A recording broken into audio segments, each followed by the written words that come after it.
So welcome everyone to today's webinar on supporting immunity. I'm very excited because it's a very recent thing that I started to combine reflexology and mudras. You know, when you come to think of it, they both are using the hand and they're so intimately related that it's, you know, immediate that obviously, why didn't we always do this?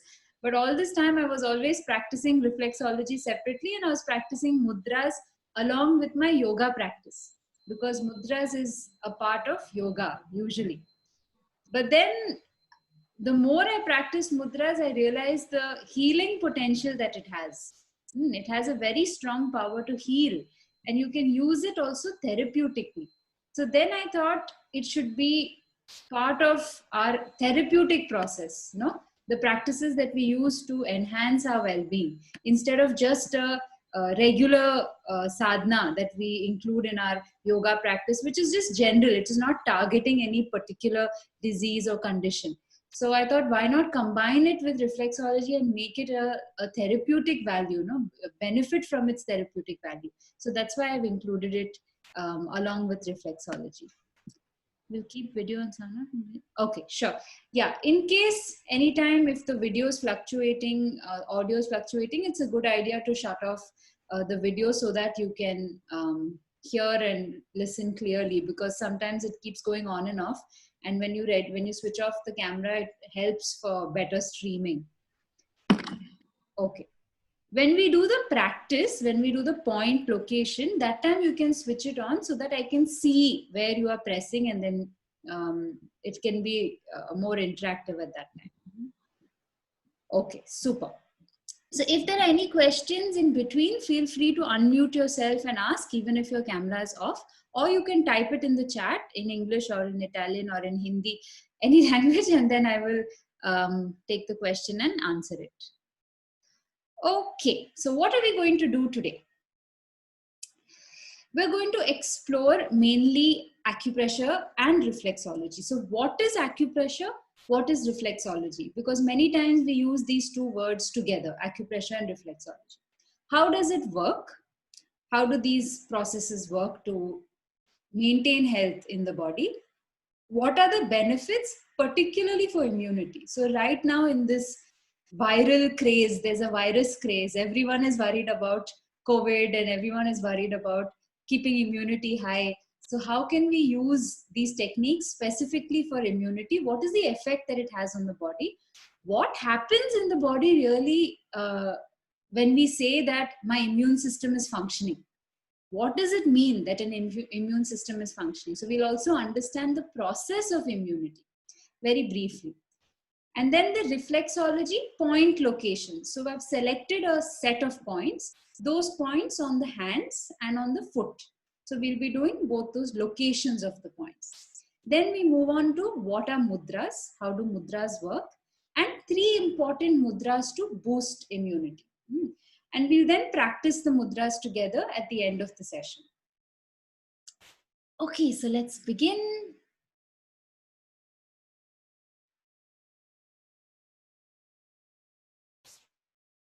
What is the meaning of, okay, boost means to improve, to enhance. That is to boost. Okay, so acupressure is the simple art of healing. And by the way, I will send this to you all. So don't worry. This which I'm showing, the presentation, I will send it as a document in your email. So you will receive it like this. You can read it later. You don't have to note down things. You'll receive it as it is. Okay. So acupressure is the simple art of healing that brings balance and harmony to organ systems via the pranic network. So this is a very long sentence. So let's break it down. Acupressure is the art of healing that brings balance and harmony. So the focus of this technique is to bring balance within the systems which have lost their balance. So usually the healthcare system is actually a disease control system because it looks at the disease, it looks at the disorder, disease, whatever you call it, and then it adds a chemical, which is a medicine, or it adds an intervention, which could be a physical intervention like physiotherapy or chemotherapy. It adds different elements onto the body to deal with the condition or to deal with the disease. The beauty of a holistic practice is it tries not to add anything from outside. So we are looking at what the body already has. The body already has an immune system. It already has particular chemicals, biochemicals, to deal with whatever you're going through. So how can we improve what the body already has to balance the processes which have lost their way? So the aim is to support existing processes in the body. That is the beauty of holistic practice, and that's what we are doing with acupressure. We are just helping the body to be better at what it is already doing, what it already knows. So there's no external factor. That's why it is non-invasive. It is not invasive. Okay, so balance and harmony are the main goals. That is the target of this workshop and of this healing technique. And it aims at the organ system. So it's not random. Many times on internet you see, okay, press this here and you will have better sleep. Press this here and you have better digestion. Many of those points are accurate, but they don't explain what really is happening. The idea is that it's not just about a random location of the point. That point correlates to an organ. So you're directly impacting the way the organ is functioning. So you have nervous system, you have circulatory system, you have heart, liver, intestine, stomach, so many parts of the body. So these different organs have representative points in different parts of the body and on the hand and on the foot. So these points are represented. They represent the different organs in the body. And that's why you are systematically using the therapeutic value of these points of this system. It's not a random application of pressure. So the idea is we are using systematic application of pressure. So the mode of treatment, what is our, if they ask you, okay, now you're a reflexologist, what is your mode of treatment? Your mode of treatment is pressure. You're putting pressure. So you're putting pressure on the point so that the organ doesn't have any pressure on itself. So if the organ has a lot of pressure on it, no, to perform, see, just how we feel in work or at home, we have certain pressures on ourselves, right? We feel the pressure of society, we feel the pressure of money, we feel the pressure of job, so many pressures we feel. Same way the organ also feels pressure to digest, pressure to balance, pressure to secrete hormones. So there's so many pressures also on the organs. Now you are applying pressure on the point and the pressure on the organ is getting released. So that is the beauty of this system. So it's a systematic application of pressure on specific points. So we are scientifically, there is a mapping system. Like, you know how you have world map, right? In the world map, you see Africa, Asia, China, Sri Lanka, India, Italy, Brazil, all these countries are there. Now, when you see a particular country on the map, you're not going actually to that country. You're seeing a representation of the country and its location. So that map represents the whole world. Like that, we have a map on our hand which represents the whole body. So it is a mapping system. So we are using this mapping system for a specific reason. So that specific location of the points is a very scientific location, scientific mapping system.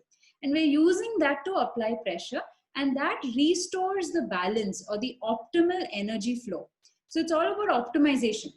So the easy thing is you don't have to worry that should I increase, am I trying to increase the function? Am I trying to decrease the function?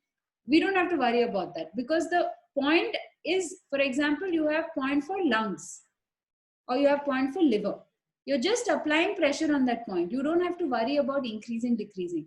The pressure does the job of balancing without worrying about increasing or decreasing. So you don't have to have a different approach for different conditions. You just need to know the relevant organ and you support that organ system, and automatically it balances. So it's all about optimizing energy flow, optimization of energy. So these points are representative. So this is what I meant by the mapping system. So it is a representation of that particular organ within the body. and it reflects also the condition of the organ. So each point has diagnostic and therapeutic potential. So two things, diagnosis and therapeutic. So what does that mean? Diagnosis means when you press a point, you get a feedback. You can feel, sometimes it's a little sore, sometimes it's a little hard, sometimes it is painful, very painful. So that is giving you a signal as to what is happening in the body, what is happening for that organ. Is that organ tired? Is that organ imbalanced? It's not functioning well. So actually there was a very rich heritage, very rich practice of diagnosis through reflexology. But now it's not anymore that intricate. For example, even my teachers, after many years life, they've been practicing their whole life, in spite of that, they don't use it completely for diagnostics because they depend on other diagnostic tools nowadays. So we've lost that finer skill, that fine sense of tuning into the diagnostic potential. Therapeutic is easy because you just press the point and the therapeutic effect is manifested. So you don't have to worry, you just press the point. But diagnostics, if we sensitize ourselves, you can also feel the condition of the organ. So it is two-way. Not only are you affecting the organ, you are also getting a report from the organ. How is the organ doing? So it's really got a lot of potential, this technique. So tenderness of the point may indicate imbalance or dysfunction. That's what I mean by the soreness. No? When the point is little sore, little sensitive, it is reflecting an imbalance. Okay, now what is reflexology? What is acupressure? Are they same or are they different? Acupressure is the larger branch. So it is a complete science of mapping the organs in the body through particular points, vitality points. They're called vitality points because they are the points which contain the vital energy supply of that organ. So they are called vitality points. So these vitality points have different mapping systems. See, now I gave you an example of a map, no, the world map. You can also look at a globe, that round globe which keeps spinning. So that is one system of mapping. Or you look at a map on the wall, or you look at an atlas.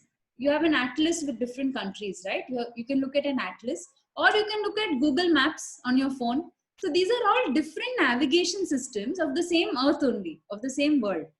Same way, the same human body has different navigation systems which are all complete in themselves. So acupressure is the science of navigation. It is applying pressure on the points which are navigated in different ways. Specific schools or specific techniques of branching out or specific techniques of mapping out the points have different names. So for example, reflexology is one branch of acupressure. Like that, we have Marma, Sri Sri Marma, we have meridianology, we have auricle therapy, all the points on the ears, only the ears. They don't touch anything else. They have they have heart, liver, lung, everything on the ears. That is auricle therapy. Then you have Sujok on the joints. So these are all different forms of acupressure. Out of that, reflexology is the fundamental branch, like basic branch. So whenever anybody starts on the journey of acupressure, best is to start with reflexology, but doesn't mean that it is basic, like, no, it means you need to go into more advanced levels. Reflexology is complete in itself. Just how you can find any country on a map and you can find it on a globe, same way you will find liver, heart, lungs, everything in reflexology. Also in meridianology, auricle therapy, also you will find the different organs. Important to know and be content that reflexology contains all the organs and it is a complete treatment in itself. It's just a different way of mapping the points.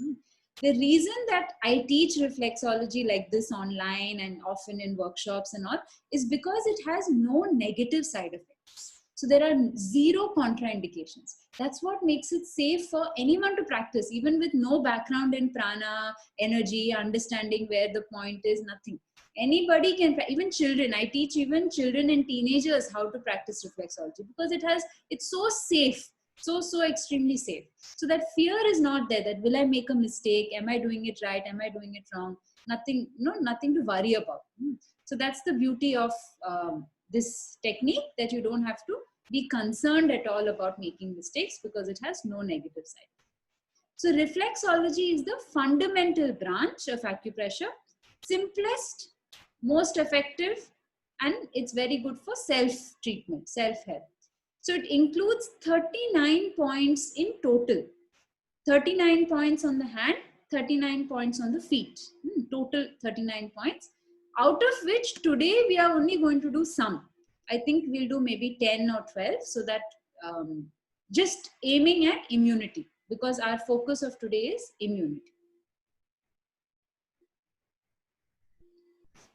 Okay, so this is just a recap again. How does acupressure work? So reflexology points are entry and exit points for prana. So this is an easy way to understand. Like the energy, the vital life force energy, which is called as prana, it enters and exits the body through these important points on the palms of the hands or the soles of the feet. When the vital channels are blocked, it results in imbalance and disease. So if these important channels, these pathways of energy are blocked, then that organ is like not getting its morning cup of coffee. I don't know, some of us drink coffee in the morning, coffee, tea. So in the morning when you wake up, you want that boost, right? That extra dum.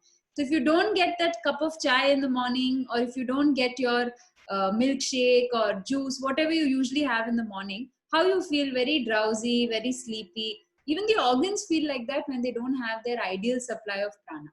So the idea is to bring that ideal supply so that they can do their function well. That's all. So we are clearing the pathway for this energy to be transmitted. How are we doing it? Again, systematic pressure through stimulation. We're stimulating through pressure. And we're correcting the imbalance in pranic supply to the affected organs so that the equilibrium is back again. Equilibrium is just to bring a balance, to bring homeostasis. So we're bringing an equilibrium in all the internal systems, all the internal organ systems of the body. Okay, so this is a video I wanted to share on. Maybe before we share it, I can take some questions. This is a very nice, it's a 5-minute video, but it's a lovely video on how the immunity works. Before we dive into immunity and the points for immunity, I just wanted to show you this video on immunity. Are there any questions till then? Anything about what is reflexology? How does it work? Anything about the main technique itself before we start the points? Carmen? Tutamen? Okay.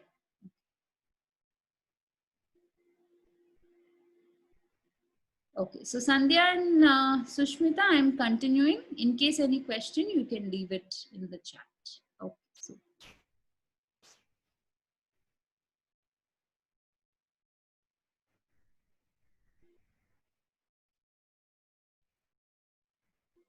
I hope you can hear it.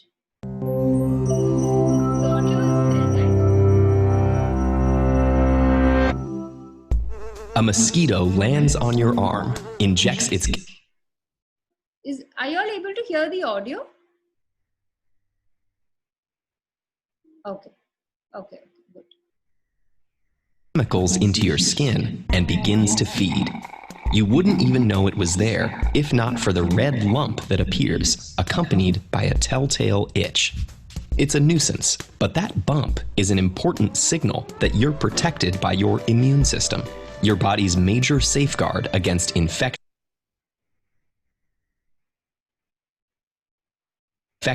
illness, and disease. This system is a vast network of cells, tissues, and organs that coordinate your body's defenses against any threats to your health. Without it, you'd be exposed to billions of bacteria, viruses, and toxins that could make something as minor as a paper cut or a seasonal cold fatal. The immune system relies on millions of defensive white blood cells, also known as leukocytes, that originate in our bone marrow. These cells migrate into the bloodstream and the lymphatic system, a network of vessels which helps clear bodily toxins and waste. Our bodies are teeming with leukocytes. There are between 4,000 and 11,000 in every microliter of blood. As they move around, leukocytes work like security personnel, constantly screening the blood, tissues, and organs for suspicious signs. This system mainly relies on cues called antigens. These molecular traces on the surface of pathogens and other foreign substances betray the presence of invaders. As soon as the leukocytes detect them, it takes only minutes for the body's protective immune response to kick in. Threats to our bodies are hugely variable, so the immune response has to be equally adaptable. That means relying on many different types of leukocytes to tackle threats in different ways. So the idea why I'm showing all this is to understand the different kinds of immune responses that we have. As it's showing in the video, because there are viruses, bacteria, infection, different kinds of pathogens which can enter the body. So likewise, how the body is also adapting. Body is also coming up with different ways to attack each of this, to protect the body in different ways. Like how the army, right? The army has soldiers, it has navy, it has air force. So there are they have snipers. So there are different roles to be played even within an army to fight different enemies. So like that, how the body has these different lymphocytes and what they do and how they form. So it's just this diversity, we classify leukocytes in two main cellular groups, which coordinate a two-pronged attack. First, phagocytes trigger the immune response by sending macrophages and dendritic cells into the blood. As these circulate, they destroy any foreign cells they encounter, simply by consuming them. That allows phagocytes to identify the antigen on the invaders they just ingested and transmit this information to the second major cell group orchestrating the defense, the lymphocytes. A group of lymphocyte cells called T cells go in search of infected body cells and swiftly kill them off. Meanwhile, B cells and helper T cells use the information gathered from the unique antigens to start producing special proteins called antibodies. This is the pièce de résistance. Each antigen has a unique matching antibody that can latch onto it like a lock and key and destroy the invading cells. B cells can produce millions of these, which then cycle through the body and attack the invaders until the worst of the threat is neutralized. While all of this is going on, familiar symptoms like high temperatures and swelling are actually processes designed to aid the immune response. A warmer body makes it harder for bacteria and viruses to reproduce and spread because they're temperature sensitive. And when body cells are damaged, they release chemicals that make fluid leak into the surrounding tissues, causing swelling. That also attracts phagocytes, which can. So these are the four main signs of an infection, of the immune system functioning well. Temperature, increase in temperature. So you get not just like a fever, but also like the local part. If you get a bite or if you're having inflammation, that part of the body becomes warm, hot, and swollen. What else? Yeah, and then puffiness. You know, sometimes we feel very inflamed. That's when we're having an allergic reaction. So even if we are allergic to some particular kind of food, even then the body responds through inflammation. So we feel like water retention is there. We feel very puffy, like swollen, puffy, itchy. All those feelings are because of this. The body is fighting something. It's not recognizing how to metabolize that. It doesn't know how to digest that particular item. So it is fighting against it. And then these four signs of it fighting. Consume the invaders and the damaged cells. Usually, an immune response will eradicate a threat within a few days. It won't always stop you from getting ill, but that's not its purpose. Its actual job is to stop a threat from escalating to dangerous levels inside your body. And through constant surveillance over time, the immune system provides another benefit. It helps us develop long-term immunity. When B and T cells identify antigens, they can use that information to recognize invaders in the future. So when a threat revisits, the cells can swiftly deploy the right antibodies to tackle it before it affects any more cells. That's how you can develop immunity to certain diseases, like chickenpox. It doesn't always work so well. Some people have autoimmune diseases, which trick the immune system into attacking the body's own perfectly healthy cells. No one knows exactly what causes them, but these disorders sabotage the immune system to varying degrees and underlie problems like arthritis, type 1 diabetes, and multiple sclerosis. For most individuals, however, a healthy immune system will successfully fight off an estimated 300 colds and innumerable other potential infections over the course of a lifetime. Without it, those threats would escalate into something far more dangerous. So the next time you catch a cold or scratch a mosquito bite, think of the immune system. We owe it our lives. TED-Ed is a nonprofit. If you value our work, please consider. Okay. This is a really nice the YouTube channel, TED. It's by TED Talks. They release these channels, these videos on how immune system works, how different systems in the body work. So, yeah, it's really amazing. So this is the intricacies of what is happening in the body. Just how we have a large law enforcement system, right? We have police, we have traffic police, we have civilian police, we have army, so many different law enforcement units. Like that, even the body has so many ways of protecting itself. So these are the different ways that immunity works. So the points that we'll be learning today is not just to prevent coughs and colds and simple immune dysfunctions, but also to help the body recognize when it is under attack, when it is not, when it is an internal balancing required, because that is what autoimmune diseases are. And now there is a large rise in autoimmune disease, where the body is not able to recognize what is entering.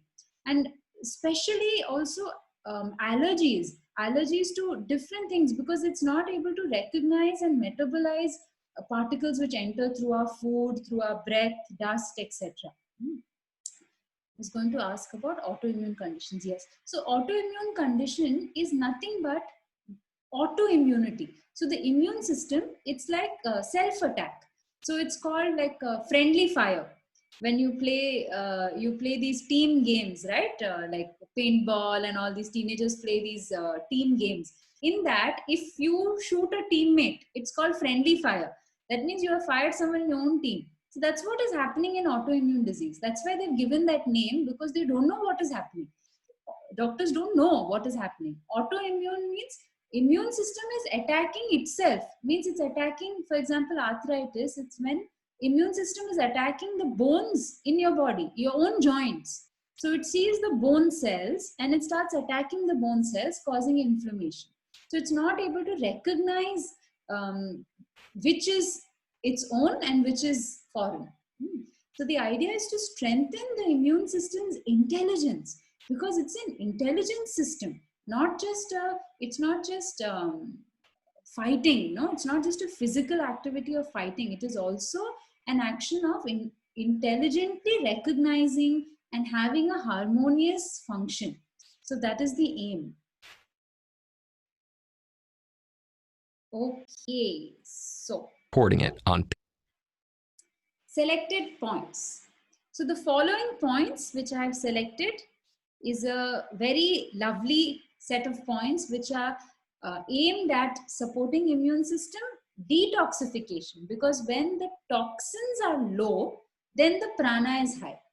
When the toxins are low, energy is high, vitality is high, and the body is able to do really what it has the power to do. It's able to do it better. So these are the three aims: strengthen detoxification, improve immunity, increase prana or enhance the vitality. So these are the aims, not just for the reflexology points, but also for the mudras.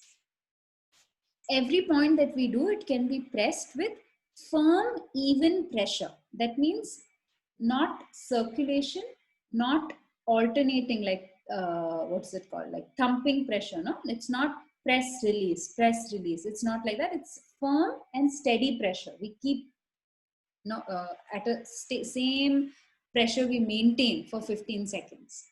So best to use your thumb. So today we'll all use our thumb so that you get the exact location.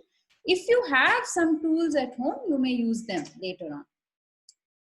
And you can practice twice a day, every day, to experience the benefits. Once a day is also sufficient. If you want, you can practice twice a day, maximum twice a day. No need of more than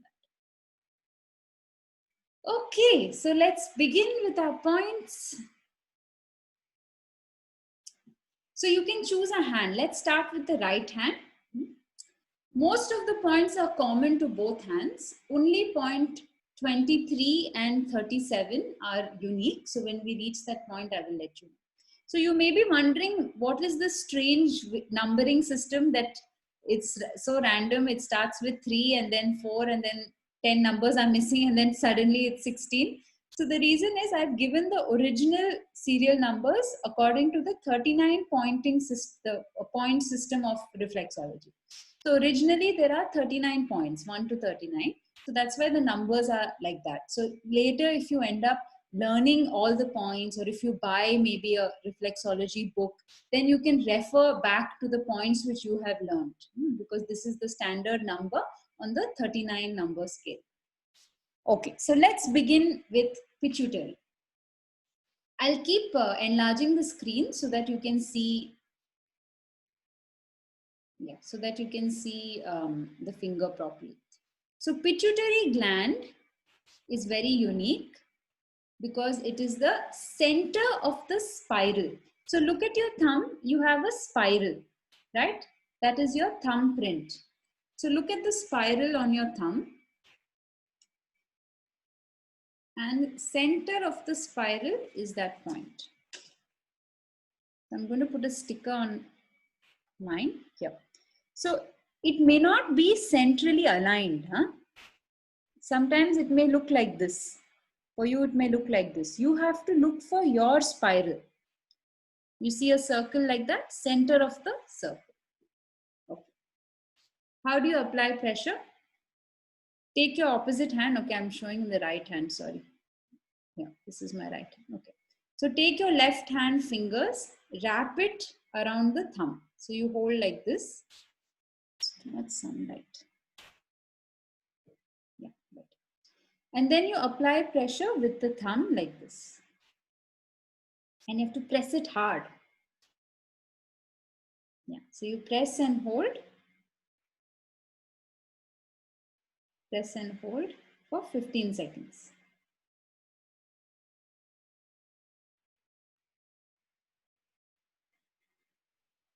So you can close your eyes and just take your attention, take some deep breaths in and out, and hold the pressure for 15 seconds.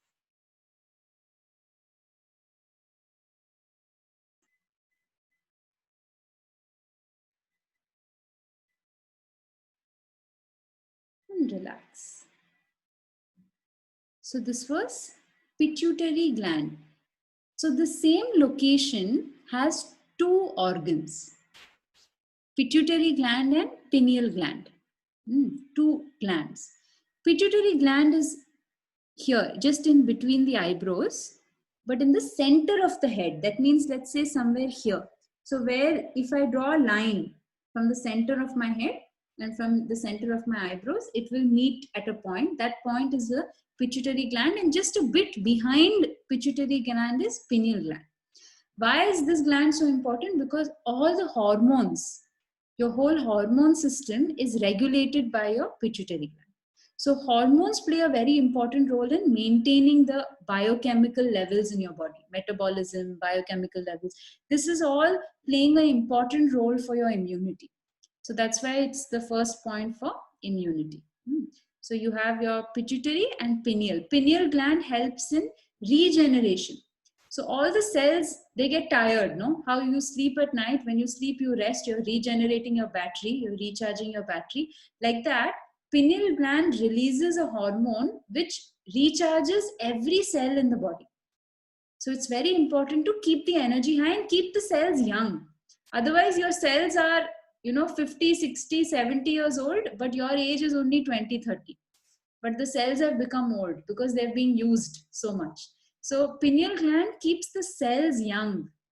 That's why people who meditate, because there are a lot of meditations where you take your attention here, right, to this area. Why do they do that? Because they're trying to stimulate the pituitary and pineal gland. So when you meditate, the pineal gland gets stimulated, and that's why they say that yogis and meditators, they are, you know, 100 years old, 120 years old. There are these myths that there is a 100-year-old yogi in the Himalayas. It scientifically can be true, because the pineal gland, when it functions very well, you can live, you know, the body, the cells in the body can stay regenerated for much longer. Okay, so let's go back to the chart. So 3 and 4, the location is exactly the same. Yeah, 3 and 4, it's the same location, center of the spiral. So you don't have to press it twice, once is enough. Next, we're jumping directly to 16, which is the lymphatic system.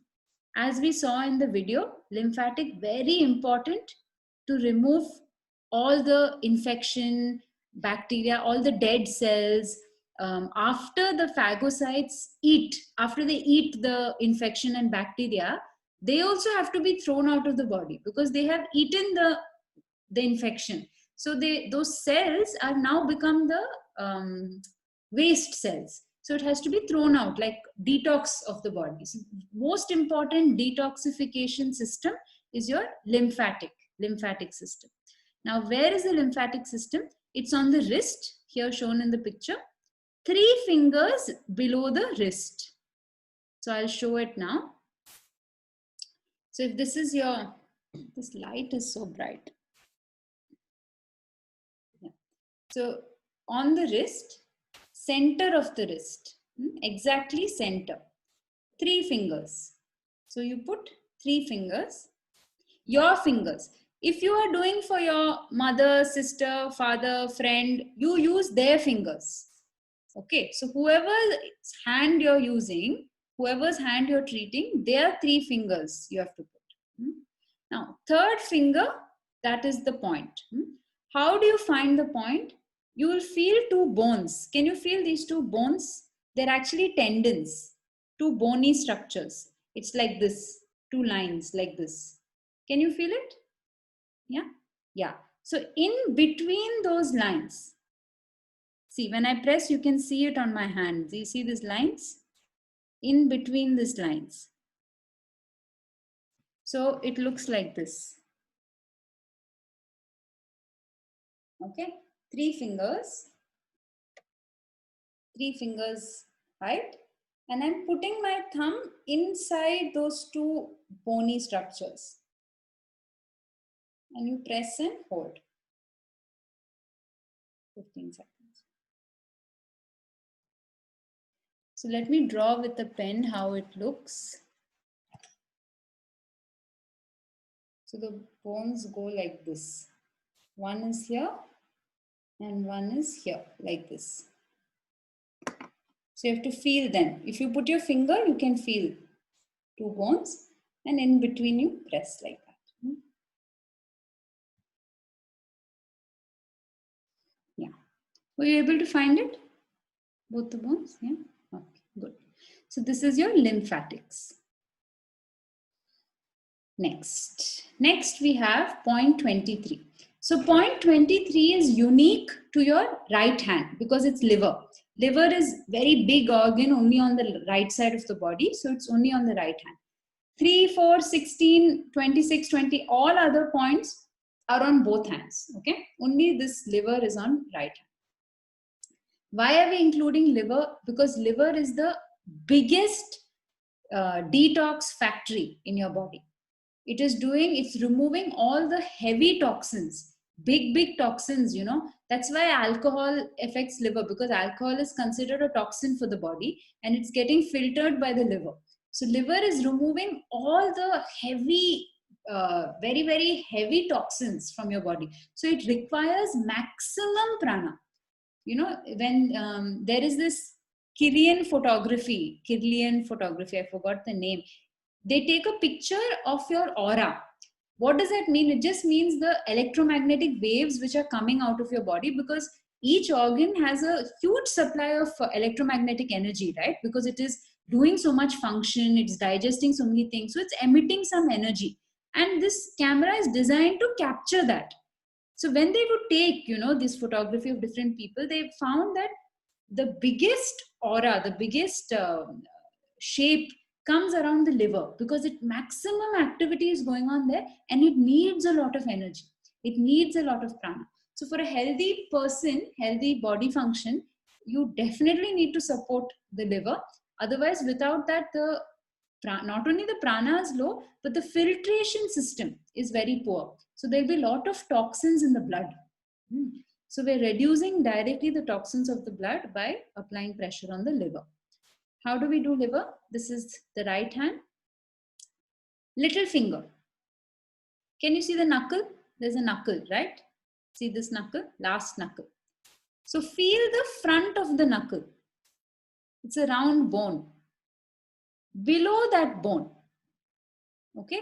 So the bone is here.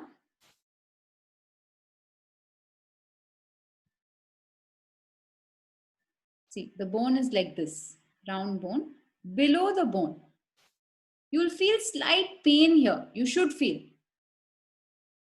If you can feel the pain, that means you're on the right place. Relax the hand which is receiving. So whichever hand is receiving, you relax that hand and apply pressure for 10 seconds, 10 to 15 seconds.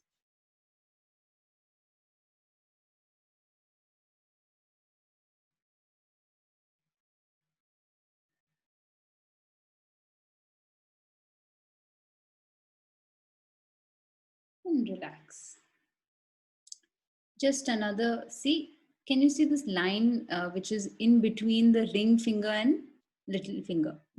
It should not cross this line. Okay, in fact, this is too out. Yeah. So you should not cross this line. If you cross the line, means you've gone too inside.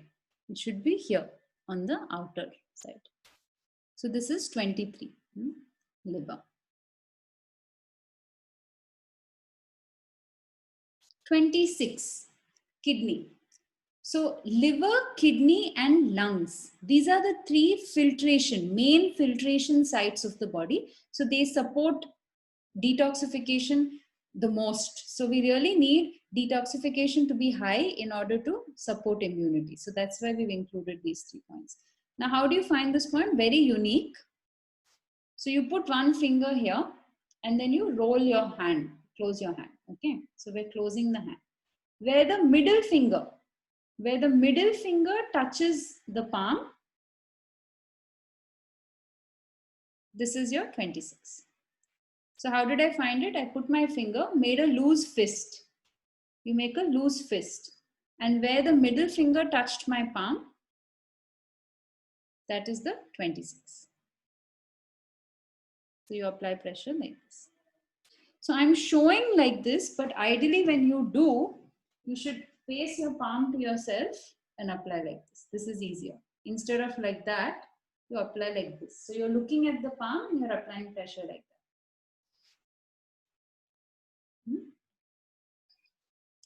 So let's press kidney, 15 seconds.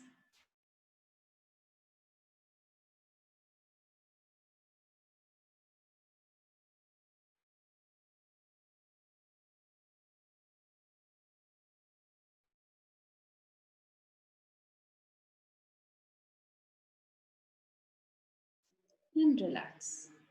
Apply firm pressure, okay? You have to press quite hard.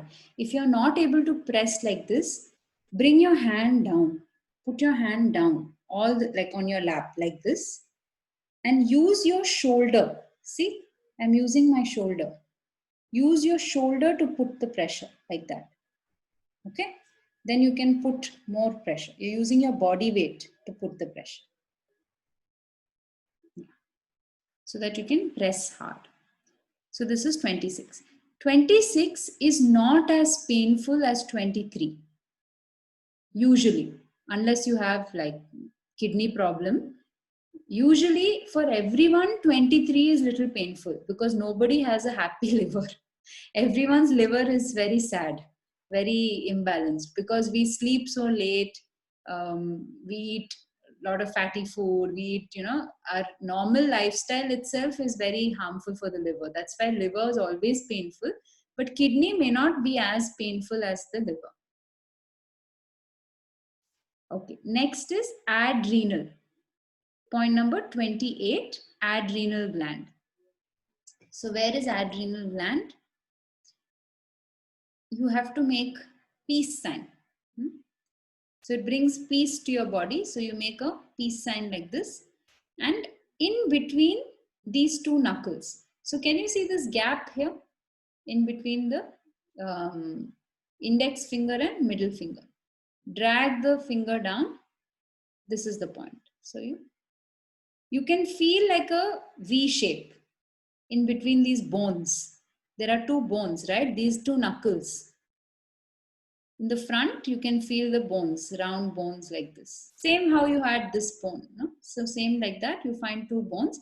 In between both those bones, both those knuckles is your 28.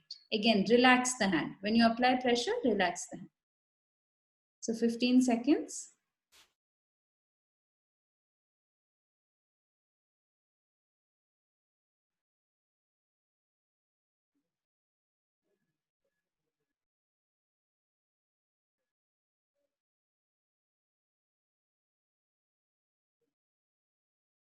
And relax. Adrenal gland is the main fight or flight gland. So all your adrenaline rush, no? When you need energy to fight something, when the body has to fight something, also for pain relief, to give you relief from pain, inflammation. So any infection, swelling, inflammation in the body, we always give 0.28, which is adrenal gland.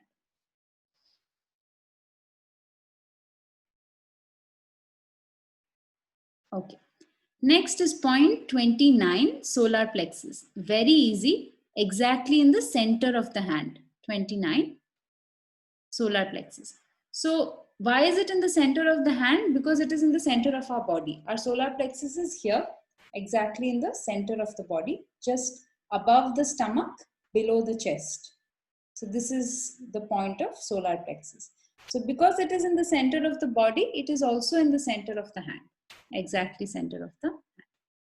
Solar plexus is what does the sun do? The sun shines brightly, it dries everything, and it kills all the bacteria, it kills all nothing can survive, right, in the heat of the sun.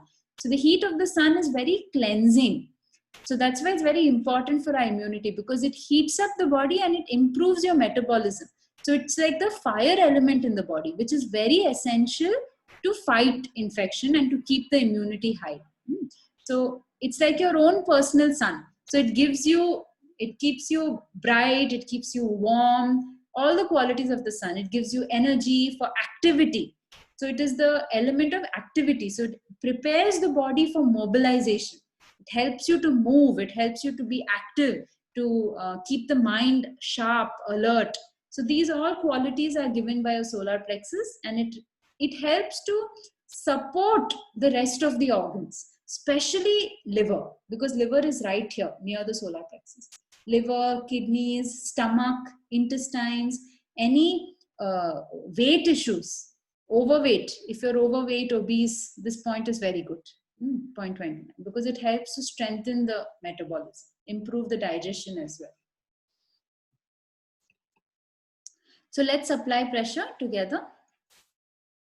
Center of the right palm. Put the thumb, apply pressure, and relax the hand. So you keep the pressure while relaxing the hand. You can close your eyes.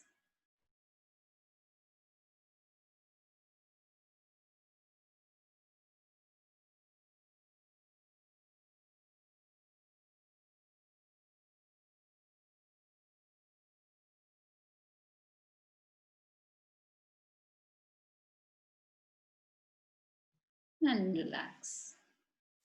So that was 29, solar plexus. Okay, just 2 more points and then I'll take questions if you have any about the location. So we just did solar plexus, which was center of the palm. And now we have 30, which is lungs. So as I mentioned before, one of the main things that we can do to support the natural immunity of the body is to remove toxins. And removing toxins means filtration. So, what are the main filtration systems within the body? One, first is lymphatic. It takes out all the, it's like a drainage system. So, it takes out all the toxins and whatever dead cells, anything. It's all the whatever is left after the battle. It's cleaning up the body after the battle is over. So, that's your lymphatic. The liver, kidney, and lungs are one of the main detoxification organs. They're throwing out a lot of toxins. So many toxins come out through the breath when you exhale. So your exhalation needs to be good. So the lung capacity to be able to push out. Otherwise, all the stagnant dust, all the stagnant air settles in the lungs. So we are helping the prana in the lungs to circulate and to remove whatever is old, whatever needs to be eliminated from the body. So where is it? It's here on top, in between the middle and the ring finger on the bridge. So this is a little unique point to apply pressure. Even though it's on the bridge, we are not applying pressure like this. Okay, we are applying pressure like this. So from the front, just below the bridge. This is the bridge. See, there are 1, 2, 3, 4 bridges, right? So we are on the middle one, the one between middle finger and ring finger, and we're applying pressure like this. This is the way we apply pressure. So when you face the hand to yourself and you apply like this. Another way to apply, which I personally find it easier, you put the hand facing up and then you put the thumb in between like this and you press like this. This is also one way. Like this. Press hard. 10, 9, 8, 7, 6, 5, 4, 3, 2, 1. And relax.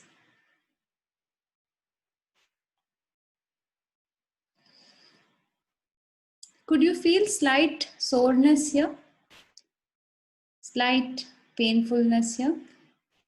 You should feel like a soft, dull pain here. So you have to press quite hard. Yeah, okay. Good.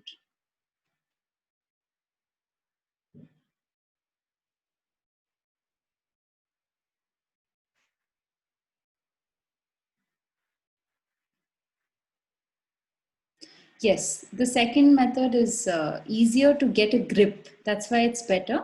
Just make sure that you are not pressing the back. So when you're pressing like this. Your other fingers are open. Yeah, not like this. So we're not pinching it like this. We're supporting at the back and pressing like this. Okay.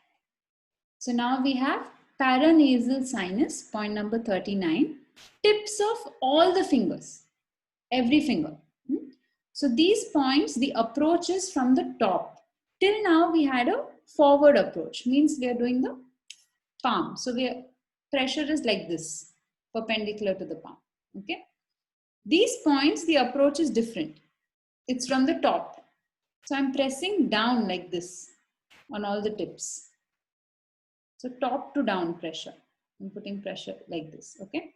I'm just showing you, but this is not how we apply pressure. Okay. How we apply pressure, you wrap the hand around whichever finger. I'm starting with the thumb, and then you press down. So just behind the nail. See, the nail is here, just in front of the nail. Here we are pressing. Okay. So we're pressing down like this. This point, it's very good to use a blunt pencil. So you take a pencil, take out the tip. See, I just removed the tip of the pencil. So it should be blunt like this. And then you apply like this from the top. 15 seconds.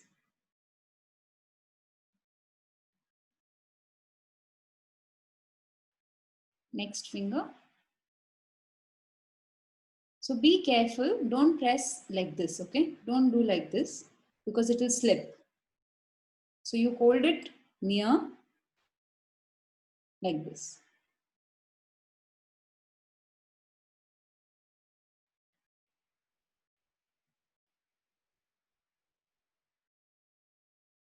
We'll do one more finger, top to down, 15 seconds.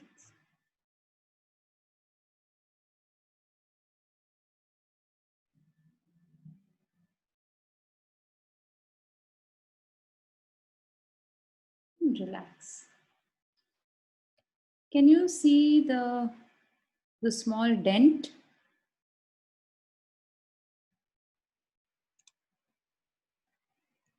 Yeah, yeah.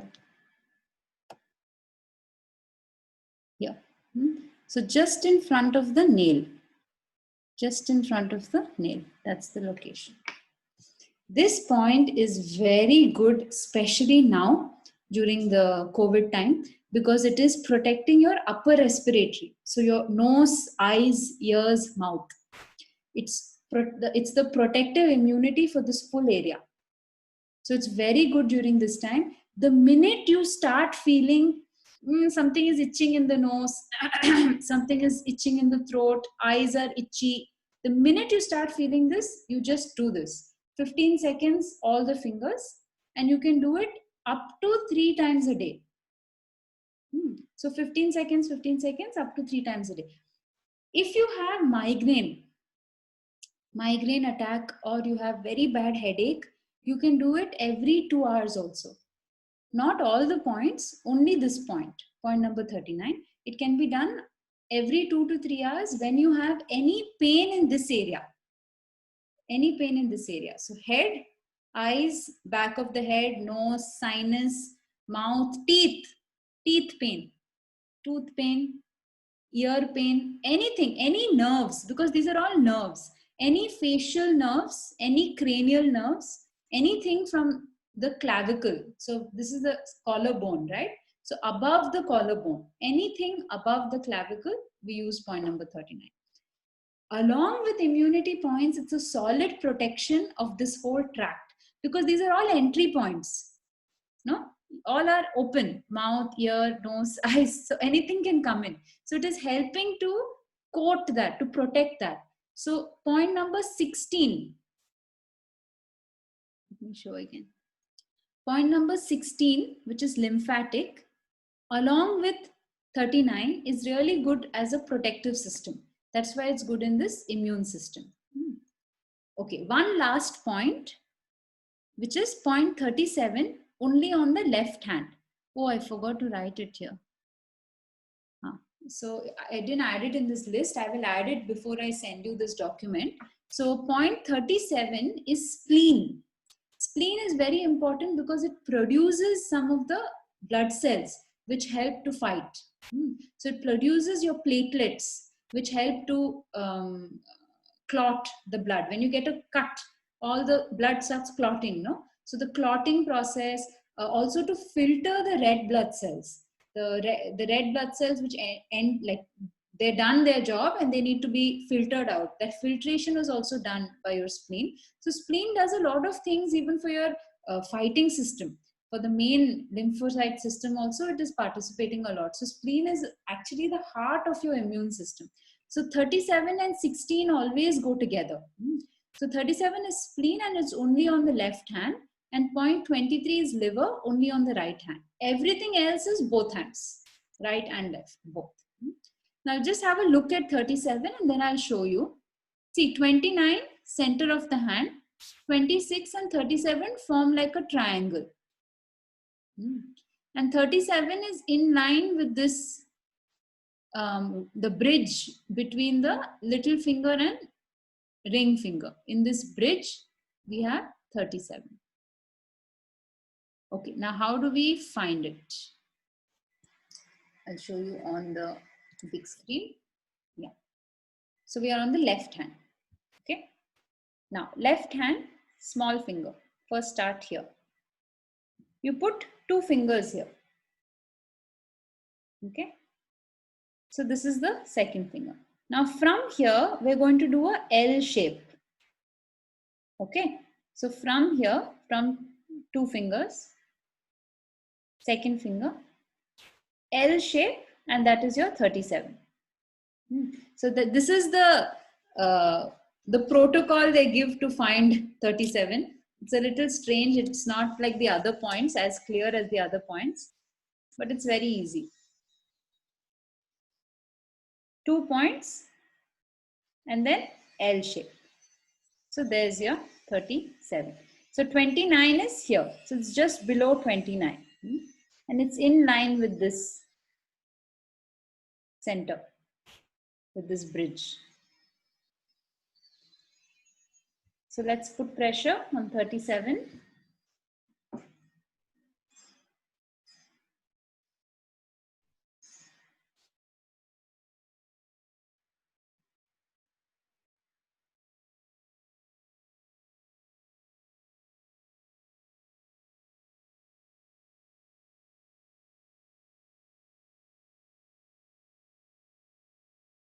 And relax. So this was 37.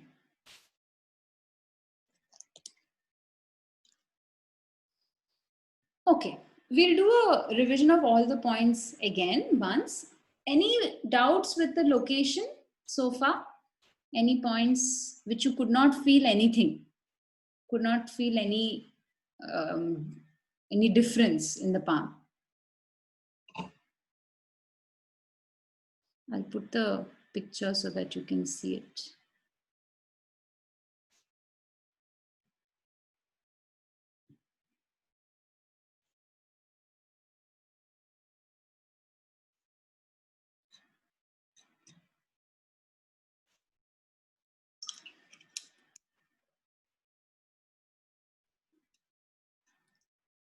Most hurt, is that an issue? Yeah, don't worry. Today is the first time, no, that you're trying. So when you try for the first time, many points may be painful. Don't worry, doesn't mean that all the organs are dysfunctional and none of them are working. It just means that the body needs some support. The ones which are very painful, it means that those organs really need rest. For most of us, the pain just signifies that the organ is struggling. It's on overtime. No, because we are also doing so many things. We're not like resting enough or giving enough attention. Within few days of practicing, you will see that the pain reduces because that organ has a better supply of prana. So the pain will automatically reduce after some time. It's after it heals. Which is the name of 37? Spleen. It's called spleen. Point 37. Do we do both hands or just one? Actually, a complete treatment is both hands. You can split it. So you can do left hand in the morning, right hand in the afternoon. You don't have to do both hands at one time. So you can do all the points 1 to whichever all these points are there, no? Which we did 10 points. 3, 4, 16, 30, 23. You can do all the points right hand. And then later when you are free in the evening, you can do all the points left hand. That's also okay, no problem. Okay, should we move on to the feet? I'm just showing you 2 points in the feet, most important points in the feet. Start with left always? No, you don't have to start with left. How is it written? Spleen, no? 37, like this. Yeah. You can start anything, right or left doesn't make a difference.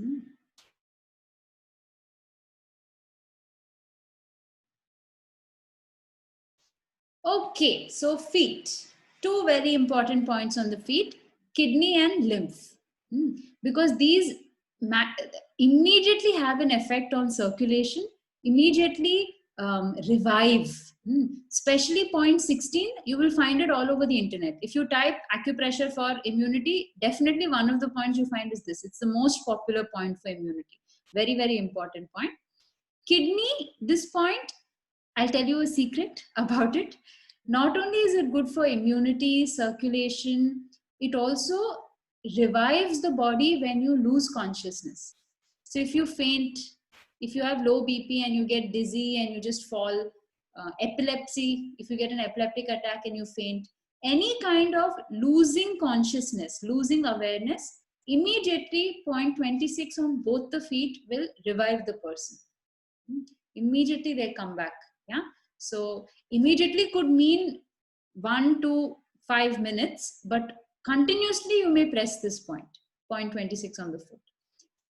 Usually maximum 15 seconds on any reflexology point is enough. This point specially you may press for longer until the purpose is served. Until the person is revived, you may continue to put pressure on the point. That's only for 26. Okay. Now, how do we find 26? So I'll show you an easy way. You can use again either left or right, doesn't matter. So this is the foot. If you press on the side, see this, the side of the toe and the side of the little toe. If you press like this, can you see this fold which is formed? It will be here, like this. See this? Okay. So if you see the muscle here, the tissue, it forms like a W shape. See, like this. This shape. Yeah. So 0.26 is here, in this fold, like this.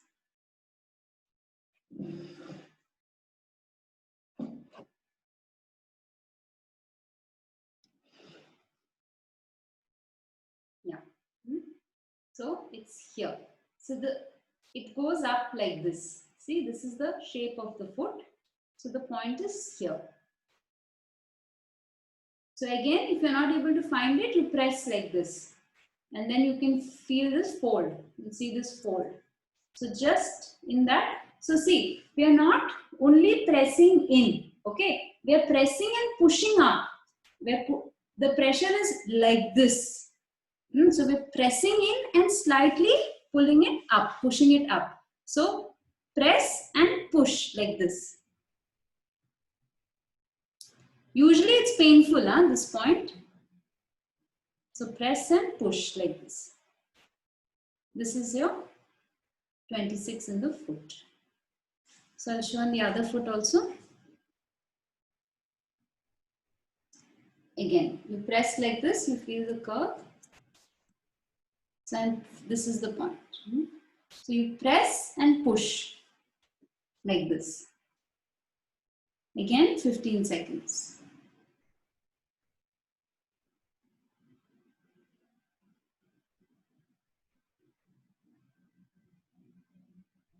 And relax.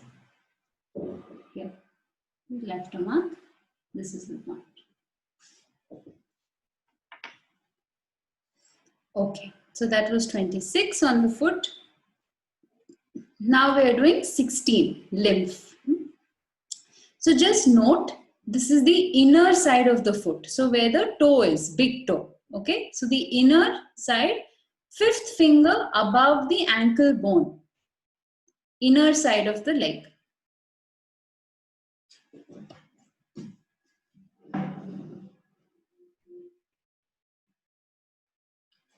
So this is the foot. Inside of the foot. See, this is my toe, big toe. So inner side. This is the ankle bone. You can feel the bone, big bone here sticking out. So you put your little finger just where the bone is out, where the bone has come out. 4 fingers. 1, 2, 3, 4. 4 fingers. Fifth finger, you have to press. And how am I pressing? See, there's a bone here. There's a bone here. I'm just pressing behind that bone, like this. So, see, the bone is like this pencil. This is the bone. And I'm pressing here. You can also press like that if you want to go from other side.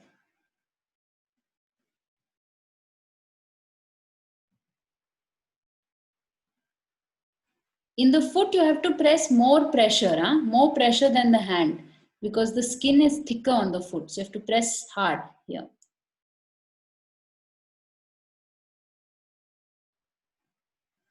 You should be able to feel like a passage here behind the bone. It's like a pathway, like a valley, this area. You can also massage this area like this. It's very good. This whole area like this, around the ankle. This full place. And this point is here. Point number 16. So let's press for 15 seconds.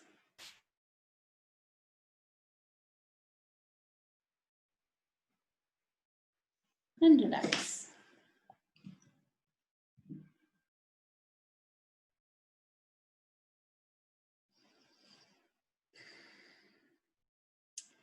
Okay, so that was 16 and 26 on the foot.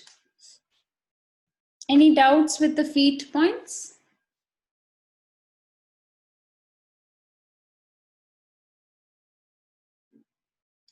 Okay, then we will continue.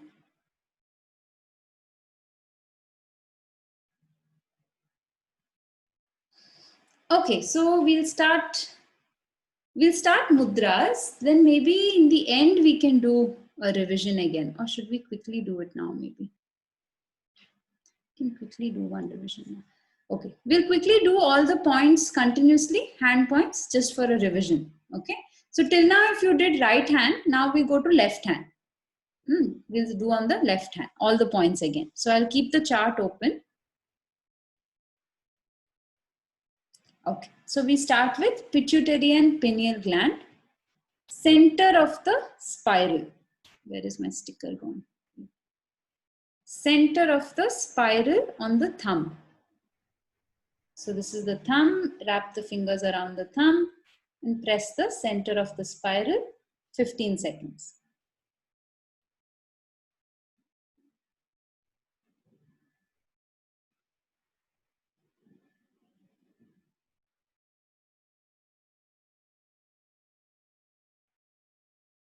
And relax. Next point. 3 fingers below the center of the wrist. So where the wrist bends, no, the wrist folds, you start there. 3 fingers. Third finger in between the 2 tendons. See, when I press, you can see the line, no? That is the tendon. These are the bones, 2 bones here, bony structures. So in between both the tendons, point 16.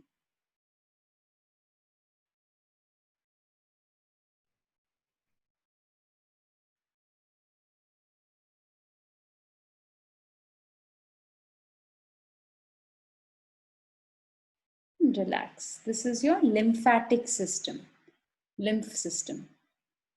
Then we have 23 on the right hand. Here, point number 23, right hand, below this little finger bone. So when you press the point, you should not feel the bone on top. If you can feel the bone, that means you're too high up. Come below the bone. So you're nice below the bone and you should feel a slight painful soreness. That's your liver, 23.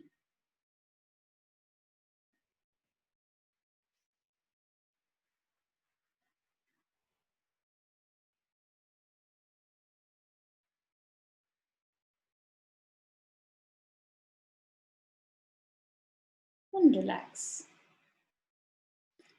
Then you have 26. Let's go back to the left hand. So 26.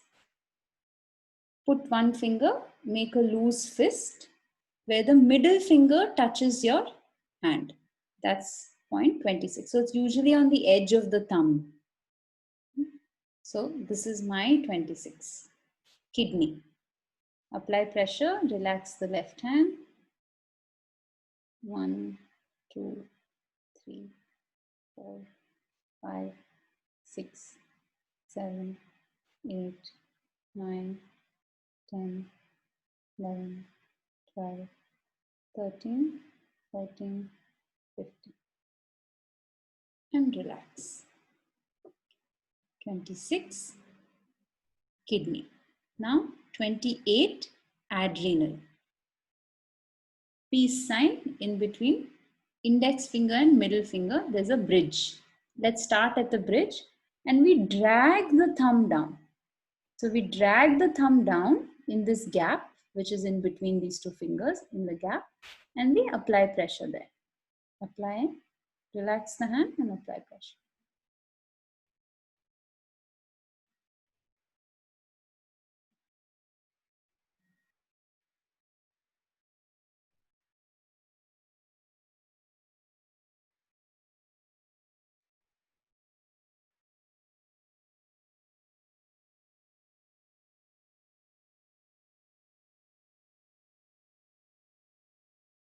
And relax.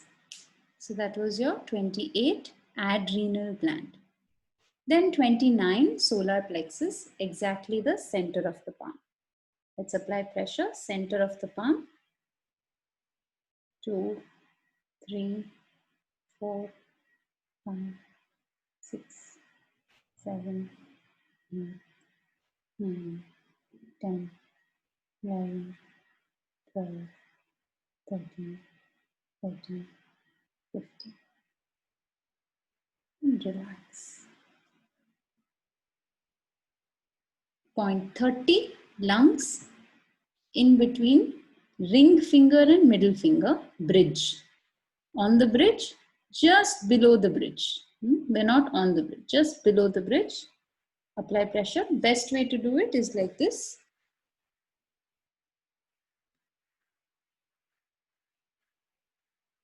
Ten, 9, 8, 7, 6, 5, 4, 3, 2, 1. And relax. That was 30 lungs. And then 37 spleen, which is not written here, I'll add it. 37 spleen. Left hand. So 2 fingers below this. And then L shape. So 1 step down, 1 step inside. So here is your 37.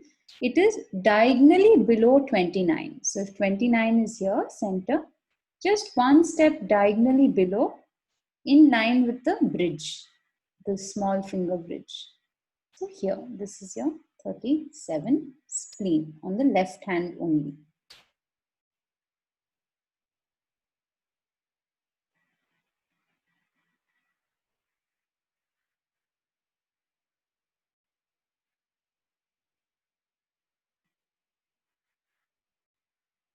Relax. Can use a blunt pencil for the last point, 39. Tips of all the fingers. Tips of all fingers. Apply pressure from top to down, 15 seconds.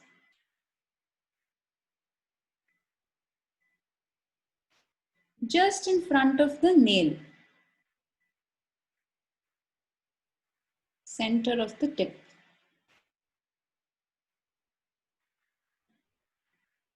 Keep the fingers together for support.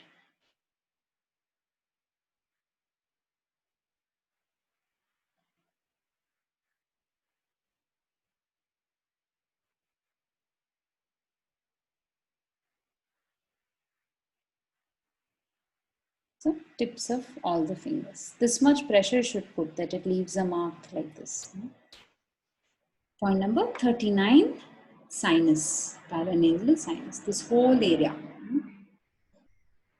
Okay, that was the hand points. Feet, where this W shape, it goes up like that. So when you press both the ends of the foot together, you'll find this fold. So right there in the center, press and push here. This is your 26. You have to press harder than you press on your hand.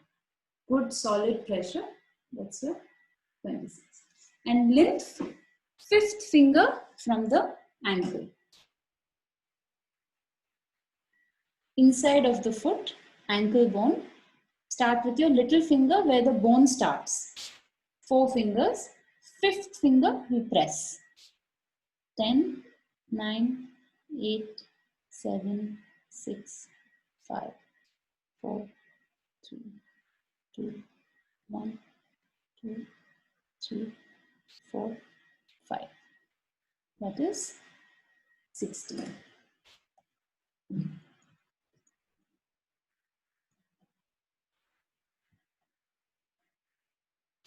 So why is 23 only on the right? Because 23 is liver.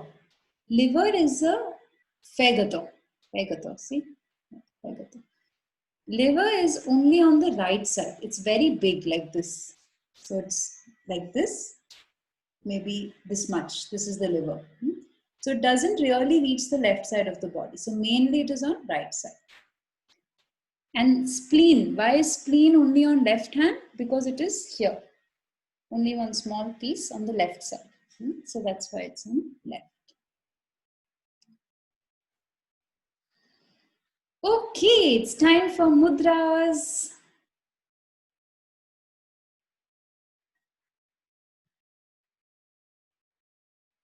Okay. Would you like a 2-minute break? Maybe to use the washroom, yeah? Okay. So it's 53 here, so we'll have a 5 minutes break and then we continue.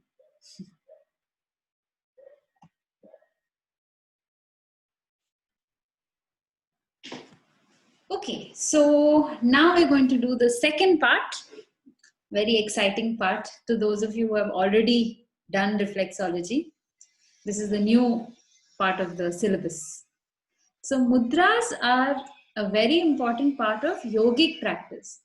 So nowadays yoga is often the larger postures, the posture with the whole body.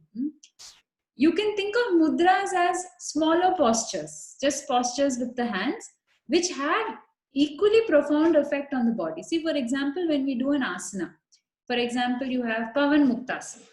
So you're bringing the knee towards the chest and you're pressing the knee against the chest. When we do this, you can feel the pressure on the stomach, on the intestines, and that's why you burp. Sometimes you burp because it releases the air element from the stomach by applying pressure. No? Same way, mudras are a smaller asana because through particular positions, it is changing the elements in the body, increasing fire element, reducing water element, like that. So it's a very beautiful system of balancing the energies in the body, the prana in the body. Each finger stands for a different element. Fire, thumb is fire, little finger is water.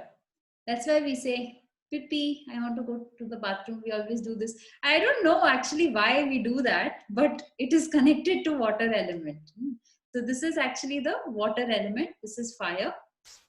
Ring finger is earth element. Middle finger is space element. And this is your air element, your index finger, air element. So 5 fingers, 5 elements.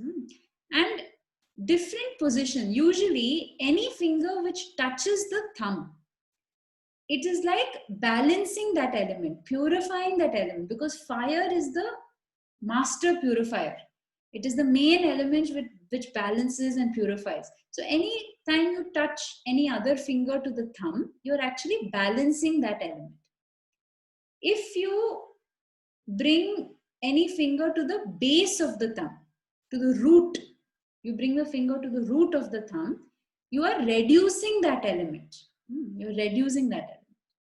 If you bring the thumb to the root of any other finger, you are increasing that element. So if I'm putting the thumb here, this is the earth element. So I am increasing the earth element in the body. So that is the basics, yeah, the basics of creating circuits. So we're creating like a circuit with the mudras, which divert the flow of energy in a particular way so that it is concentrated on a particular channel. So we're enhancing the flow of prana in a particular channel so as to improve and enhance the function of that organ, or to balance the elements in that organ, and accordingly the functioning of the body will change, because every organ has its own, it has a play of these elements. Like for example, most obvious is like kidney. Kidney obviously is connected with water element, right? Stomach, liver, obviously connected with fire element. Like that, different elements are connected to different organs.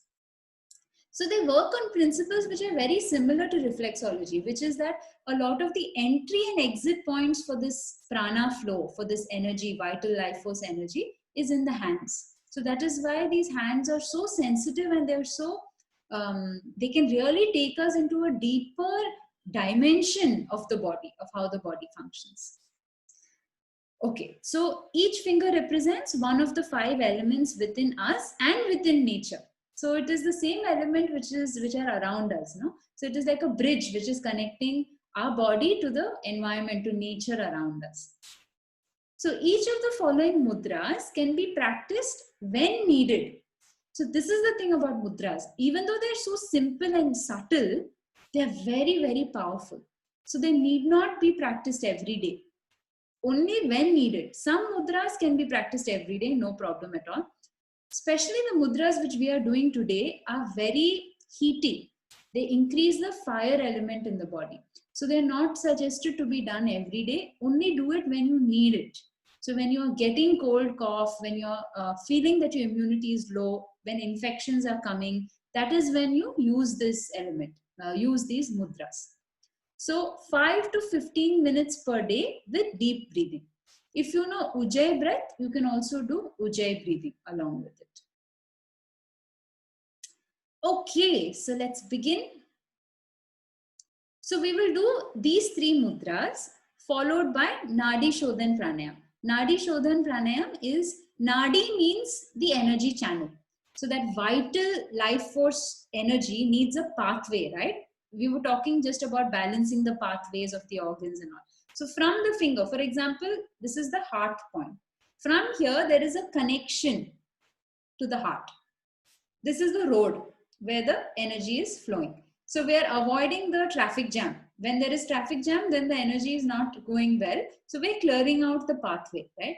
Same thing is the logic also of mudras. It is clearing all the channels. Nadi Shodhan means to purify these channels, all the channels in the body in general. To purify all the channels is your Nadi Shodhan Pranayam. The reason that specially for today's set of sequence, today's sequence of mudras, we should follow it with Nadi Shodhan because it is balancing. When we do alternate nostril breath, it balances the heat and cold in the body. I will explain that at the end of the mudras. It is the last one. So this is the sequence which we follow: Mahalinga Mudra, Surya Mudra, and then Prana Mudra. Even if you exchange these two, Surya and Mahalinga, it's fine. But we always end with Prana Mudra. Okay, so this is always the one which we end with. Any therapeutic mudras are always ended with Prana Mudra. Okay, so let's begin with Mahalinga Mudra. So it's called Mahalinga because it looks like a lingam, like a Shiva lingam, right? So it is the thumb open, the right hand thumb on the left palm. Maybe I should close the screen to show. Yeah. So we put it actually just in front of the abdomen, like this. So this wrist is sort of resting on your thigh and just in front of the navel. It comes just in front of the navel. This is the mudra. Thumb is up and it's on the base. Okay. So on the internet, you may find many variations. Some people do this Mahalinga Mudra also like this, something like this also they do. So there are different variations. I am sharing what I have practiced, what, different teachers will teach different ones. So in the place where I have learned, they had focused on these simple mudras and the most easiest way to practice it. So it's not too strong. At the same time, it's very effective and you can really go deeper into it. Because if it's a complicated mudra, imagine holding something very complicated. It's a lot of tension on the arms, on the fingers. So these are the simplest ways. So I would really suggest to follow this, like the simple way of doing it, and not the more complex ways which are intertwined fingers and all which are shown on the internet. Okay, so Mahalinga Mudra, very good for infections. It's like increasing the heat in the body so that it can fight anything. So it's like preparing the body to fight. So it heats up the body with the fire element, preparing it for protection and battle. So especially when you know that there is somebody in the house with a viral infection or cold and cough or something, you can feel it, right? Usually. just before you fall sick, you feel little low, you don't feel yourself, you feel the body energy going down, you feel very itchy in the nose, throat. So when you start feeling these symptoms, that is the best time to introduce it into your routine. So maximum 5 minutes, not more than 5 minutes, especially for Mahalinga Mudra, because it's a lot of heat in the body. Always, like for me myself, I don't even do it for more than a minute or 2 minutes, just for 7 to 8 deep breaths I take, because already I am a fire element person. Like my element is fire, so I always have a lot of heat in my body. Again, more than that you do Mahalinga Mudra, more the heat increases. So it's definitely not needed to do every day, only when you need to fight an infection. But when you have an infection, especially when you have cold cough, it's really good to do it. Immediately it strengthens the body. You can feel that strength in the body. So it's a really good mudra to do when you have to fight something. So it's not to be done, especially when you have these conditions. See, these are the conditions where already there's a lot of heat in the body. Fever, obviously, already the body is fighting. So there's no need of more heat. Acidity, heat in the stomach ulcers. So these three are the main conditions which are contraindicated for Mahalinga Mudra. You can just take it easy. When you generally have feeling like you have an infection, you can include it in your routine. Otherwise, you can do Surya Mudra. Surya Mudra also, as the name suggests, Surya means sun. So obviously, again, it is a heating mudra, but it is not as strong as Mahalinga Mudra. So you can, if you have a doubt, or if you already feel that you have a lot of heat element, then you can instead do Surya Mudra instead of Mahalinga Mudra. How do you do Surya Mudra? We are bending the earth element. So earth element is the ring finger. So we bring the earth element to the root of the thumb. And then we lock it. So we're just putting the thumb on top of the ring finger like this. This is your Surya Mudra. So this is directly reducing. See, earth element is kapha. Kapha means phlegm, mucus. When you feel very heavy in the body, that is when earth element is high. So we're reducing the earth element by increasing the heat, by increasing the fire.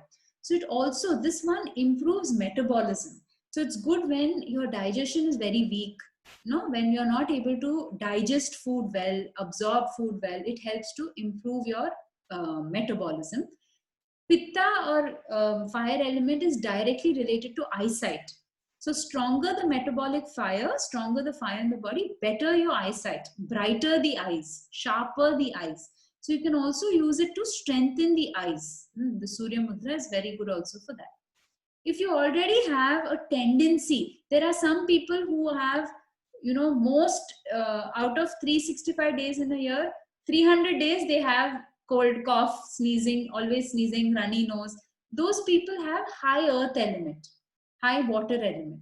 So if you have a tendency generally for cold, cough, asthma, sinus, running nose, then you can do it.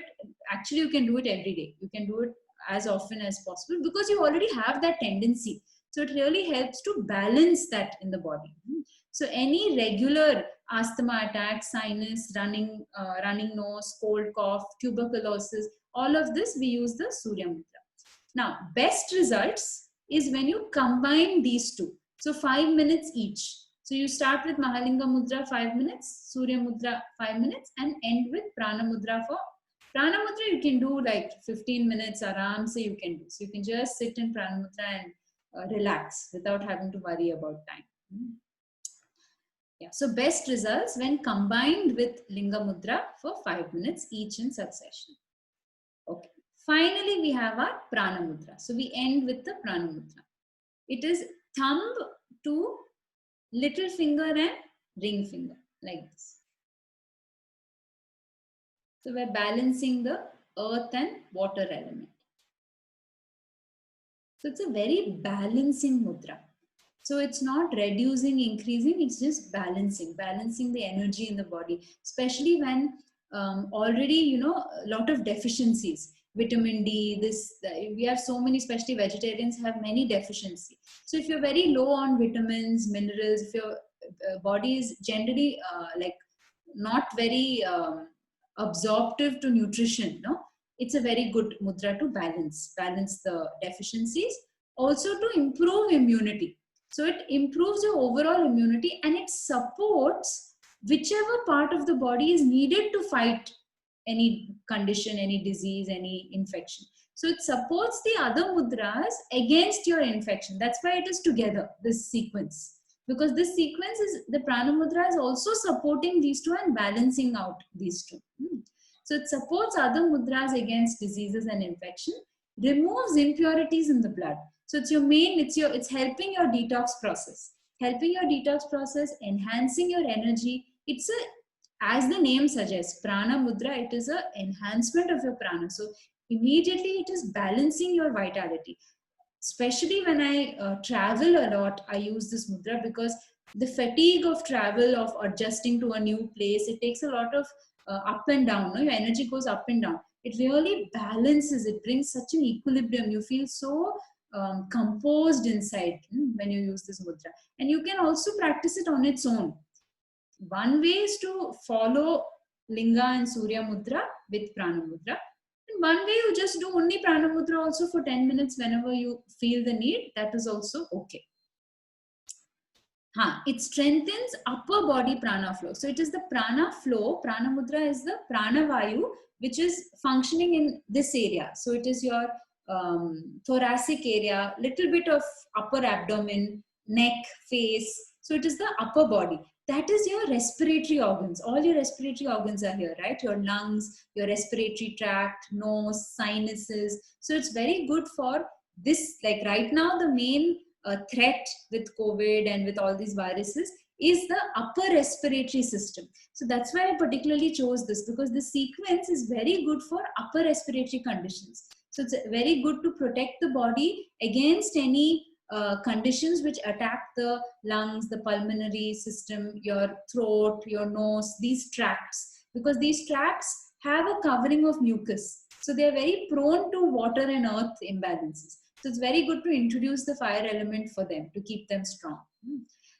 Yeah, so this is the last of the sequence of this 3 sequence.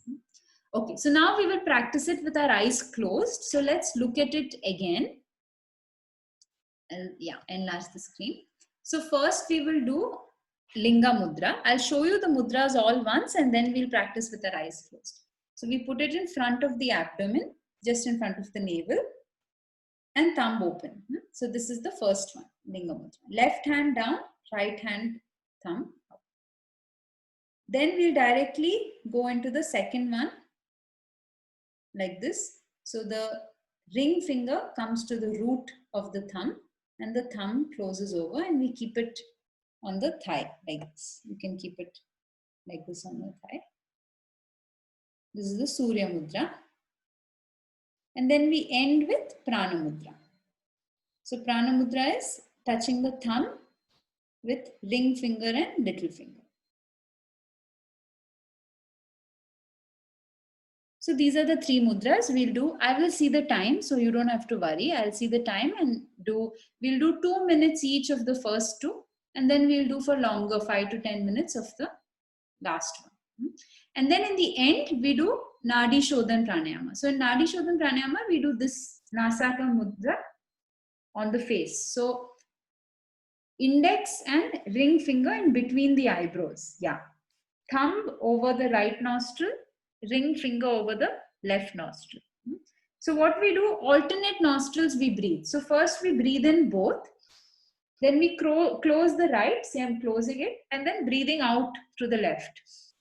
Then we breathe in through the left, close the left, out through the right. So wherever you breathe out, there you breathe in. Again you close that, breathe out. Where you breathe out, again you breathe in, close that, and then breathe out. So alternate. This also I will give the instruction. Okay. Any doubt with the mudras? Fingers, anything? No? Clear? Okay, super. Maybe I'll keep this open. So in case in between you have any doubt, you can refer to the image. Okay, so let's close our eyes. You can put your phone on silent. You can take off your glasses if you're wearing glasses. And you can close your eyes.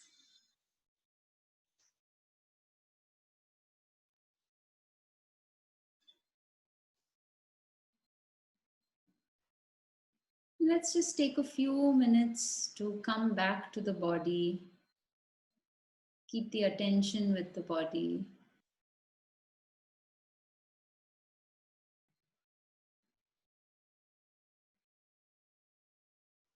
And just tune into whatever is happening inside the body. Observe your breath.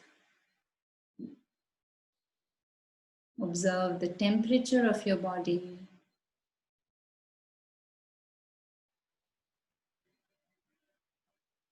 Just be aware of the whole body.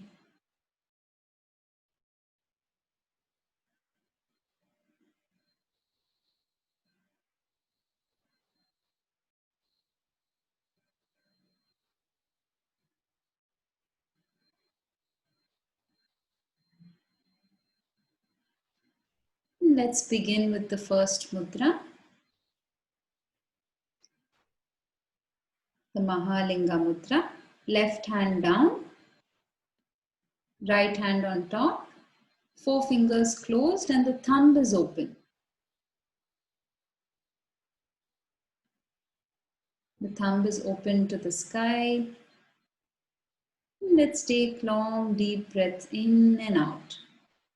Relax the shoulders.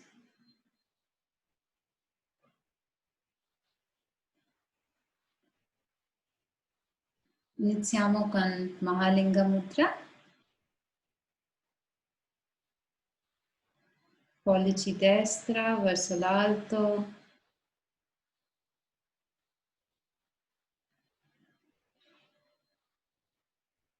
E respiro profondo.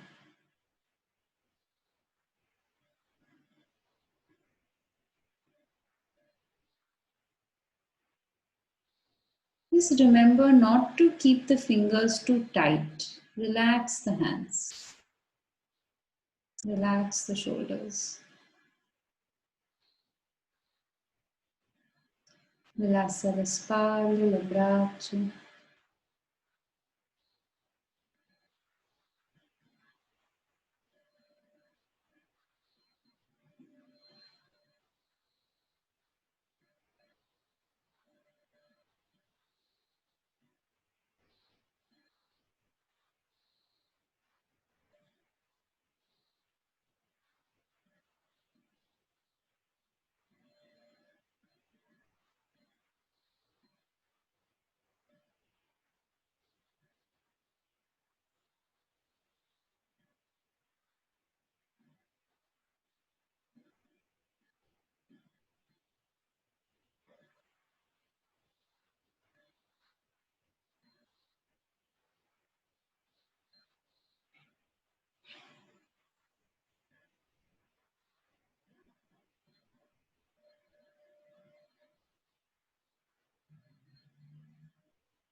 Nice long and deep breath in and out.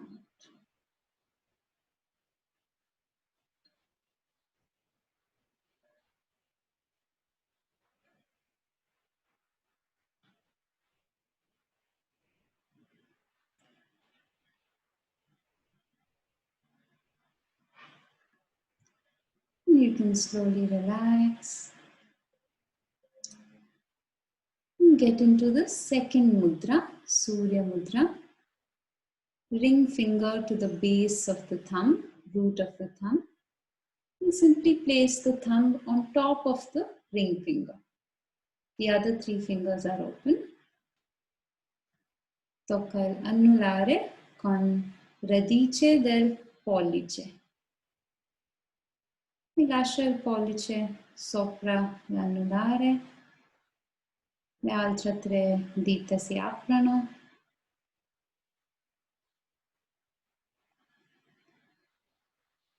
Nice long and deep breaths in and out.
And slowly you can relax. Relax your hands. Let's go into the third mudra, Prana Mudra. Touch the tip of the thumb with the ring and little finger. The index and middle fingers stay open, and relax the back of your palms on your knees, and continue taking long and deep breaths in and out. Tocca il pollice con anulare e mignolo, le altre due dita si aprono. E rilassa con Prana Mudra.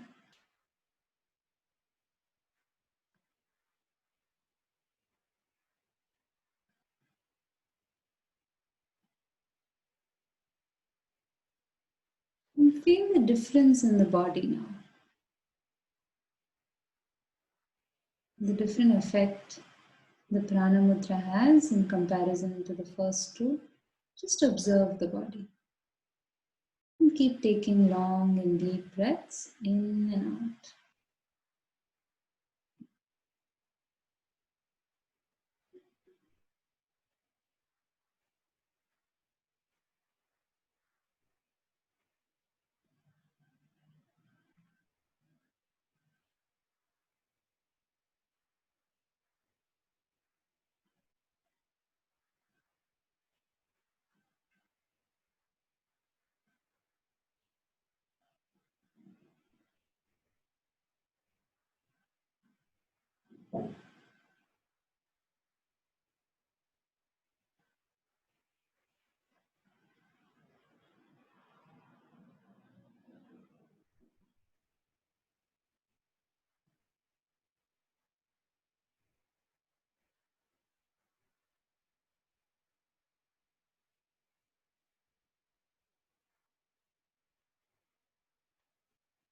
Keep breathing.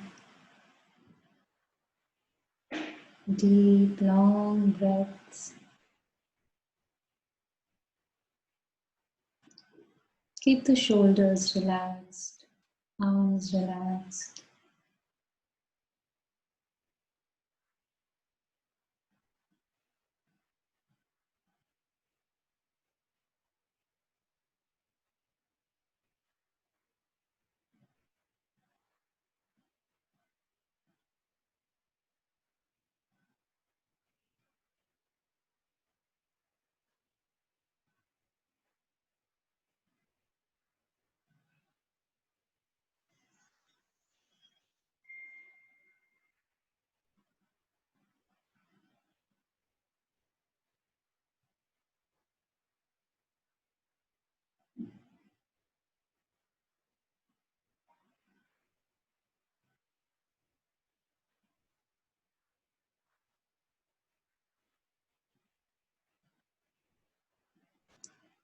Anytime that the mind drifts off, bring it back to the breath.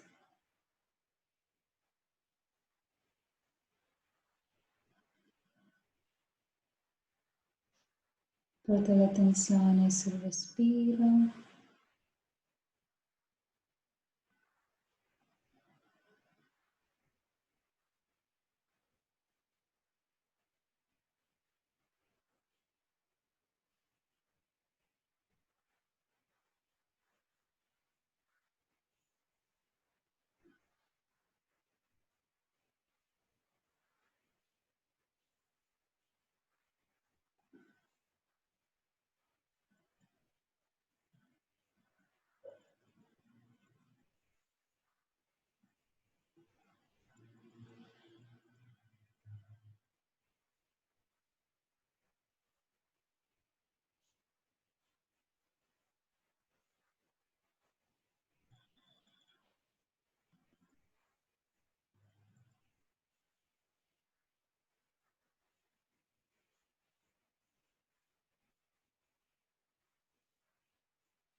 And you can slowly relax.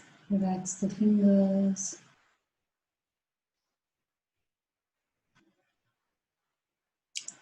Take a nice long deep breath in And breathe out completely. Long exhalation.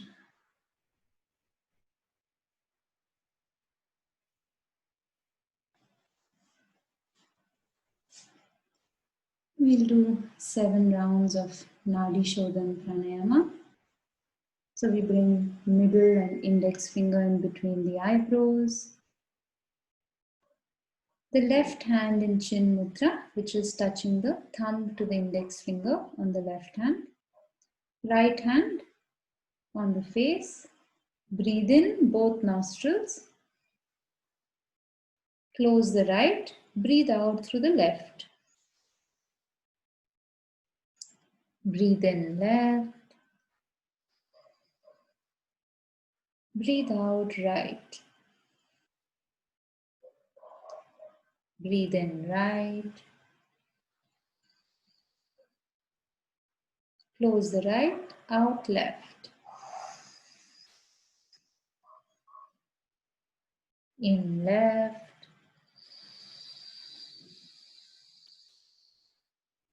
Out right. In right. Out left. Continue on your own. 4 more rounds. Long and deep breaths. Alternate nostrils.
As you breathe out through the left nostril, you can relax your arm, keep the eyes closed, and relax your palms on your knees, on your thighs, facing the ceiling. Keeping the eyes closed, relax the whole body.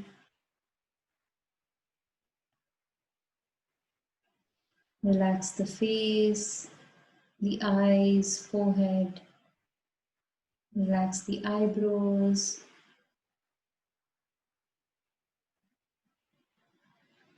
Gentle smile on the face. Relax the jaw, neck and shoulders. Relax the arms. Relax the spine, the hips,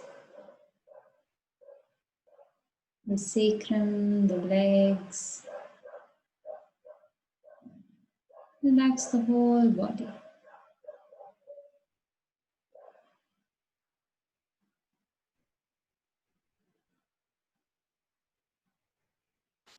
And just be present with whatever flow of energy you may feel inside.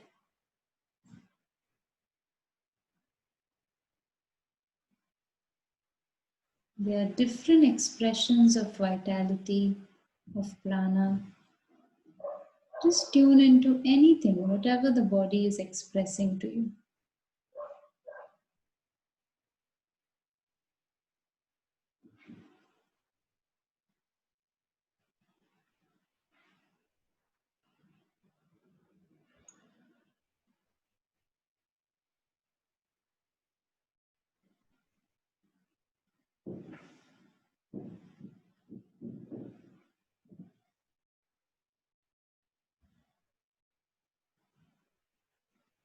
Om Shanti. Shanti.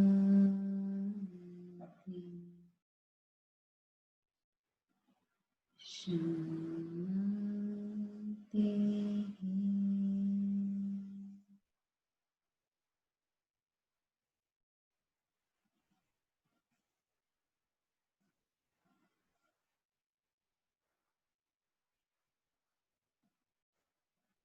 May there be peace and harmony inside and around the body.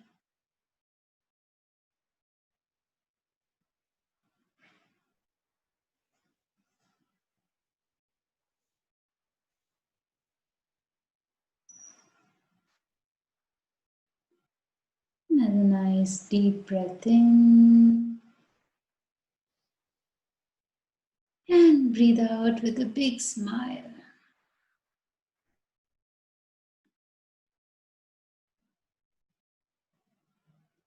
Most effective mudra for immunity is a big smile. Another nice deep breath in and completely exhale.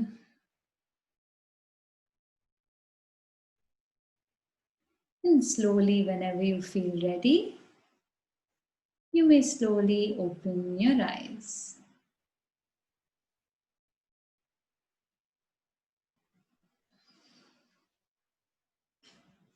Okay.